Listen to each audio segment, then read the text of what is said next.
জাহাঙ্গীরনগর বিশ্ববিদ্যালয়ের একজন শিক্ষক রিটায়ার্ড করেছে। এখন এই ব্যক্তি তার শেষ বয়সে স্থান হয়েছে বৃদ্ধাশ্রম। এই ব্যক্তি বলেন যে আমি এত বড় শিক্ষিত মানুষ, আজকে আমার সন্তানদেরকে আমি শিক্ষিত করেছি। আমার সন্তান, দুইটা সন্তান, একটা মেয়ে একটা ছেলে, দুইটা সন্তানকে আমি শিক্ষিত করেছি। এই দুইটা সন্তানকে আমি লেখাপড়া, বাংলাদেশে লেখাপড়া শেষ করিয়ে তাদেরকে আমি বিদেশে লেখাপড়া করিয়েছি। এখন বিদেশে আমার দুইটা সন্তানই বিদেশে সেটেল। বিদেশে লেখাপড়া করার পরে আমার এই ছেলে মেয়ে দুটো বিদেশেই খ্রিস্টান মেয়েকে, আমার ছেলে খ্রিস্টান মেয়েকে বিবাহ করেছে। বিবাহ করার পরে সেখানেই সেটেল হয়ে গিয়েছে, চাকরি বাকরি সেখানেই করে।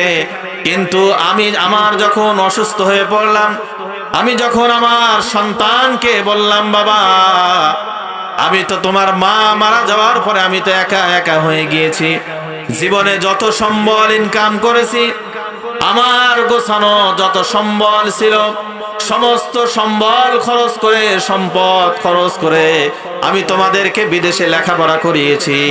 সর্বশেষ আমার যে সম্বল ছিল আমার বাড়িটা, এই বাড়িটা বিক্রি করে আমি তোমাদেরকে বিদেশে পাঠিয়েছি, লেখাপড়া করিয়েছি।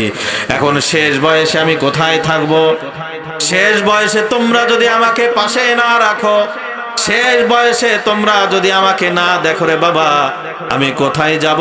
কার কাছে থাকবো? কে আমার সেবা করবে? আমি যখন আমার সন্তানকে এই কথা বললাম, এই কথা বলার পরে আমার কলিজার টুকরা সেই সন্তান আমাকে বিদেশ থেকে এসে আমাকে এই বৃদ্ধাশ্রমে রেখে চলে গিয়েছে। বৃদ্ধাশ্রমে ওই যে আমাকে রেখে চলে গিয়েছে, আমার এই বিদ্বান শিক্ষিত ছেলে আর কোনোদিন আমার খোঁজ খবর নিতে আসে নাই। তাহলে চিন্তা করেন, কোন শিক্ষায় শিক্ষিত করছেন আপনার সন্তানকে? কোন শিক্ষায় শিক্ষিত করছেন? এমন শিক্ষায় শিক্ষিত করছেন আপনার সন্তানকে, আপনার সেই সন্তান বড় হয়ে আপনি যখন মারা যাবেন, আপনার জানাজার নামাজটা পড়াবে এরকম যোগ্যতা হয় না। আপনি মারা যাওয়ার পরে আপনার কবরের পাশে গিয়ে আপনার সন্তান একটু হাত তুলে দোয়া করবে, এর জন্য হুজুর ভাড়া করা লাগে। জোরে বলুন ঠিক কিনা? কথা বলেন ঠিক কিনা?